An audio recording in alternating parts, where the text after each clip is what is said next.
ሰላም ውድ የሀና የዩቱብ ተከታታዮች በሙሉ እንዴት ናችሁ? ከኔ ጋር ፈጣሪ የተመሰገነ ይሁን፣ ሁሉ ሰላም፣ ሁሉ መልካም። ለቻናል አዲስ የሆናችሁ ሼር፣ ኮፒ ሊንክ እና ሰብስክራይብ እያደረጋችሁ ተቀላቀሉ ማለት ነው። እንዴት ናችሁ? ሁሉ ሰላም፣ ሁሉ መልካም። ከኔ ጋር ፈጣሪ የተመሰገነ ይሁን እና ዛሬ ማለት ነው መልእክት ላስተላልፍላችሁ ነው የመጣሁት ማለት ነው።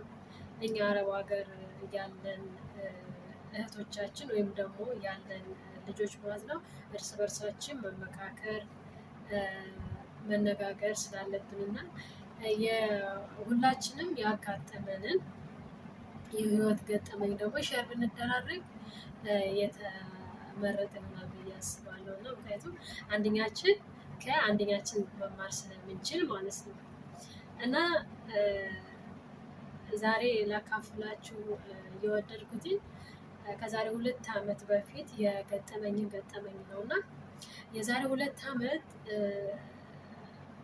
ወደ ዱባይ ጉዞዬን ጀምሬ ማለት ነው እንደ አጋጣሚ ስልኬ ጠፋብኝና የቤተሰብ ቁጥር የማንንም ቁጥር አላውቅም ነበር እና ግዴታ ከአዲስ አበባ ወደ ክፍለ ሀገር መሄድ ነበረብኝ እና ቤተሰቦቼ ባሌ ጎባ የሚባል ሀገር እና ወሎ ናቸው ግማሾቹ እና ወሎ ለመሄድ ትንሽ ረብሻ ነበረ በዛን ሰዓት እና መሄድ አልቻልኩም። ስለዚህ ግዴታ መሄድ ያለብኝ ወደ ጎባ ነበር እና ወደ ጎባ ሲሄድ ደግሞ እኔ ትክክለኛ የተወለድኩበት ሀገር ወሎ ነው፣ ያደግኩም እዛ ነው እና ነገር ግን እዛ ትንሽ ረብሻ ስለነበረ ግዴታ መሄድ የነበረብኝ ወደ ጎባ እህቶች አሉና ወደዛ ነበር መሄድ የነበረብኝ። ነገር ግን ሀገሩን አላውቀውም። አንድ ጊዜ ብቻ ነው የሄድኩት እና ዝም ብዬ በቃ ስልክ ቁጥር ስለማላውቅ ወደ ዱባይ ልመጣ ስለሆነ ግዴታ ስልክ ቁጥር ያስፈልገኛል እና ያ ግዴታ መሄድ ነበረብኝ። እንደምንም ብዬ ሄጄ ቤተሰቦችን ማግኘት እና ስልክ ቁጥር መቀበል ነበረብኝ ማለት ነው። ከዛ ሲሄድ የሆነ መኪና ውስጥ የሆነ መልካም ልጅ ተዋወቅኩኝና ነገርኩትም ማለት ነው። ኦልሬዲ ሲስተር ጋር አንድ ጊዜ ሄጃለሁኝ፣ ግን ሰፈሩን አገሩን ምናምን በደንብ ስለማላውቀው ቤቷን አላውቀውም የሲስተርን እና ግዴታ እሱ ነገርኩት ማለት ነው። መኪና ውስጥ ስንሄድ ከአዲስ አበባ እስከ ጎባ አንድ ወንበር ላይ ተቀምጠን ሄድኩት እና ነገርኩትም። በጣም መልካም ልጅ ነው እሱ፣ ችግር የለም አለኝ። እንግዲህ ስልክ ቁጥሯን አላውቅም፣ ግዴታ በምልክት ፈልጌ ሲስተር ማግኘት ነበር ያለብኝ እና የሆነ ቤተክርስቲያን አለ ብቻ ስሙ ቤተክርስቲያኑ ጠፋብኝ አሁን እና እሱን አውቃለሁ እሱ ቤተክርስቲያን እንደነበረ እና ሲስተር ሰፈር እና ነገርኩት ያንን ቤተክርስቲያን ስሙን።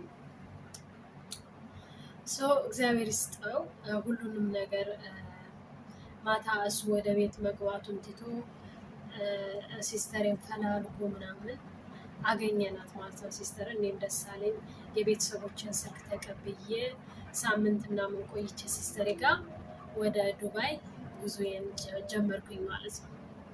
ኦኬ ከዛ ከጀመርኩኝ በኋላ ከልጁ ጋር አሁንን ለመናገር በጣም መልካም ልጅ ነው። በጣም ሰው መርዳት የሚችል ልጅ ነው እና ውለታ ስላለብኝ እደውልለታለሁ፣ መልካምነትን ቀጥልበት እለዋለሁ ምናምን ነገር ነው። ምክንያቱም እናንተ የሆነ ውለታ የዋላላችሁን ሰው መቼም ቢሆን ልትረሱት አትችሉም። በዛን ጊዜ ብዙ ነገር ማድረግ ይችል ነበረ። ነገር ግን በጣም ጎበዝ ልጅ ነው እና ያልኩትን በሙሉ ሲስተሬን ፈልጎ ምናምን ነገር አገናኘኝ ማለት ነው። እኔም በጣም አመሰገንኩት። ከዛ እንደ ወንድም እስከ ዛሬ ድረስ ማለት ነው እናወራለን። ችግሩ እዚህ ከመጣሁኝ በኋላ ማለት ነው ያው አላቅም እዚህ ከመጣሁኝ በኋላ ሙስሊም እህቶች ጓደኞች አሉሽ ወይ ምናምን ነገር አለኝ ማለት ነው። ሰው ሙስሊም ጓደኞች አሉሽ ወይ ሲለኝ ለምን ብዬ ጠየቅኩት። እንደዛ ስለው ለምን ብዬ ስጠይቀው አይ ጓደኛዬ ሙስሊም ጓደኛ አለኝና እሱ ከዩኒቨርሲቲ ትምህርቱን ጨርሶ ከዩኒቨርሲቲ ወጥቶ ስራ አጥቷል እና እዛ ሙስሊም ጓደኞች ካሉሽ አጣብሽውና አለኝ ማለት ነው። አጣብሽውና ከዛ ስራ እንዲፈጥሩለት አለኝ ማለት ነው። ማርያምን ነው የምላችሁ፣ በጣም ከፋኝ። ጌታን በጣም ነው የከፋኝ። ለምን እንደከፋኝ ታውቃላችሁ? እኔ ለምሳሌ አንድ ሙስሊም ጓደኛ ብትኖረኝና ከእሱ ጋር ባገናኛት እንዴት ነው ሰው ሳይተዋወቅ ማለት ይከብዳል። እና እሱ ማለት የፈለገው እሱ ስራ ስላጣ ብቻ ከዚህ ሰው ካገኘ ስራ ተፈጥሮለት ምናምን ከዛ ወደ ፍቅር ጥያቄ ምናምን ነገር ነው። መቼም ይገባችኋል ብዬ አስባለሁ። እና በጣም ነው የከፋኝ። ምክንያቱም በቃ እኛ እዚህ አረብ ሀገር የምንኖር ልጆች ማለት ነው በቃ መጠቀሚያ ነው ሁሉም። የትኛውም ዘመድም ሆነ ጓደኛም ሆነ የማያውቃችሁም ሆነ የሚያውቀንም ሆነ ሁላችንም ማለት ነው ጥቅም ነው የሚፈልጉት። ኦኬ መቤቴን ነው የምላቸው።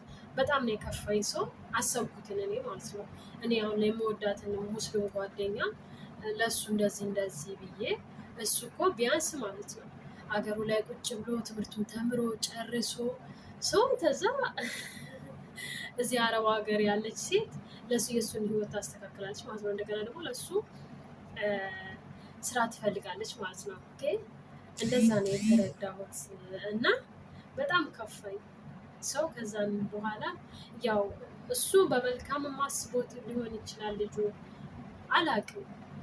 ብቻ እኔ የተሰማኝ ስሜት ትንሽ ከፋኝ ምናምን ነገር ሳስበው ለካ እኔም እንደዚህ ነው የሚያስበኝ ሰው ምናምን ነገር አልኩ ማለት ነው። እና ውድ የሀገሬ ልጆች በተለይ አረብ ሀገር የምትሰሩ እህቶች ለማንም መጠቀሚያ አትሆኑ። እናንተ ሲኖራችሁ እናንተ ለራሳችሁ ቅድሚያ ራሳችሁን ስታስቀድሙና ስናስቀድም ብቻ ነው ማንም የሚወደን የሚጠጋን። እና በጣም ብዙ እህቶቼ በእንደዚህ አይነት ኬዝ እናፈቅርሻለን፣ አፈቅርሻለሁ፣ እወድሻለሁ በማለት ይቅርታ በማለት ማለት ነው በጣም ይጎዳሉ። እና መጀመሪያ ራሳችሁን ውደዱ። ለራሳችሁ ፈልጋችሁትን ነገር ማድረግ ቻሉ። ምክንያቱም አሁን ለምሳሌ እኔ ይሄንን ልጅ ማለት ነው ከሙስሊም ጓደኛዬ ጋር አገናኝቸው ሊሆንም እኮ ላይሆንም ይችላል። ሲጀመር የማታውቁትን ሰው እንዴት ነው እናንተ አግብታችሁት ነው ወይስ የምትኖሩት? በምን አይነት ደረጃ በምን ሂሳብ ታስቡ ነው? ዛሬ አይደለም የማታውቁትን ሰው ቀርቶ አብራችሁት እንኳን ብዙ ኖራችሁ ሰው ወይም ደግሞ ወንድ ማለት ነው ነገ ምንም እንደሚፈጠር ማንም አያውቅምና ብቻ ከባድ ነው። ያው ስሜቱ በጣም ነው እንትን የሚደብረው። እና ቤተሰብም ሆነ ዘመድ ጓደኛም ሆነ በቃ አረብ ሀገር ያለ ብር ማለት ነው ታፍሶ እንደሚመጣ እንዴት ማርያምን እንዴት በውጣ በውረድ እንደምናመጣው እኛ ነን የምናውቀው። እና ለማንኛውም ተማሩበት። ለማታውቁት ሰው ወይም ደግሞ ጓደኞቻችሁ የሆነ ጓደኛችሁ አብራችሁ የሚሰራ እኔ አውቀዋለሁ እናንተ እንደዚህ ብትገናኙ ወይም ደግሞ ብትፋቀሩ ቢሏችሁ መፋቀሩን ችግር የለውም ተፋቀሩ፣ ግን ብር እጃችሁ አውጥታችሁ እንዳትሰጡ። ምክንያቱም ያ ሰው ለብር ነው እንጂ የሚፈልጋችሁ እናንተን ፈልጎ አይደለም የሚመጣው። እና ያው ስላዳመጣችሁኝ በጣም ደስ ብሎኛል። በጣም ነው የማመሰግነው። እስኪ ተጠንቀቁበት ለማለት ፈልጌ ነው። በጣም ነው የማመሰግነው። ቴንኪው